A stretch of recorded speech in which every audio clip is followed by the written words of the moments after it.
وإياك نعبد وإياك نستعين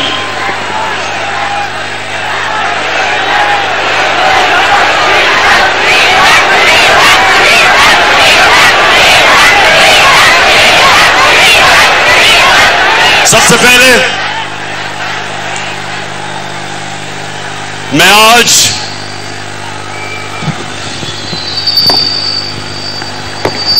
اپنی قوم کا شکریہ ادا کرتا ہوں. آپ کا میں دل سے شکریہ ادا کرتا ہوں کہ آپ جس طرح میری کال پہ ہر پاکستان کے کونے سے آج آئے. میرا دل سے میں آپ کی اپریسیشن اور شکریہ ادا کرتا ہوں. بہت بہت شکریہ آپ کا. میں اپنی ٹیم جو اوپر بیٹھی ہے ممبرز پارلیمنٹ، میں آج اس اسٹیج سے آپ کو خراج تحسین پیش کرتا ہوں کہ مجھے پتا ہے کہ جس طرح کی آپ کو لالچ دی گئی، پیسے آفر کیے آپ کو، جس طرح ہر قسم کی آپ کے ضمیر کو خریدنے کی کوشش کی گئی، میں آج آپ کو خراج تحسین پیش کرتا ہوں کہ ماشاءاللہ آپ نے مجھے خوش کیا. مجھے فخر ہے آپ کے اوپر.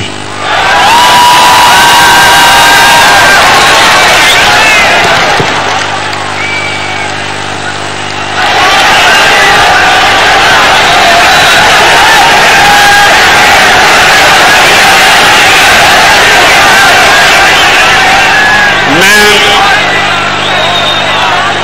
تھوڑی آپ خاموشی، کیونکہ میں نے آج آپ سے بڑی اہم باتیں کرنی ہے. اتنا کئی لوگ دور دور سے میرے پاس آئے ہیں، تو میں چاہتا ہوں کہ آج آپ بڑی خاموشی سے مجھے سنیں، کیونکہ میں نے اپنی دل کی آپ سے باتیں کرنی ہیں.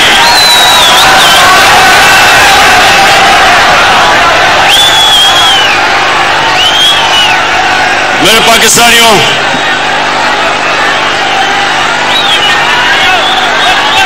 میرے عظیم باشعور پاکستانیوں،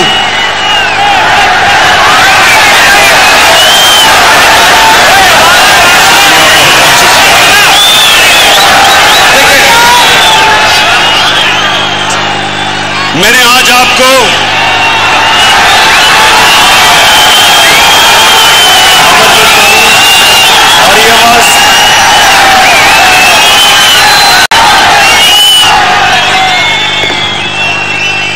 امر بن معروف پہ آپ کو جو دعوت دی، اس کا کیا مطلب تھا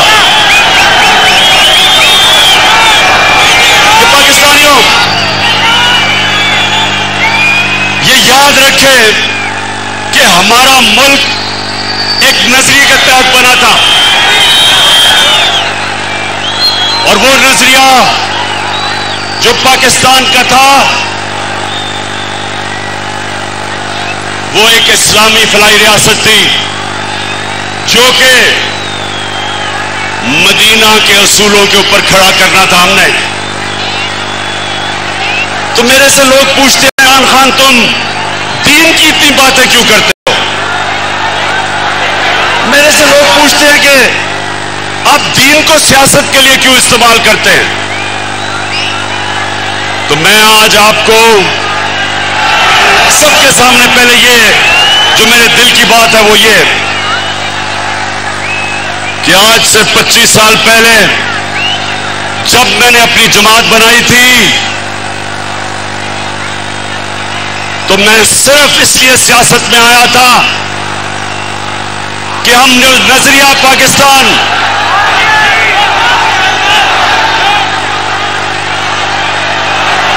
اچھا مجھے آپ پہلے ہاتھ کھڑا کر کے بتائیں کہ آپ کو آواز آ رہی ہے؟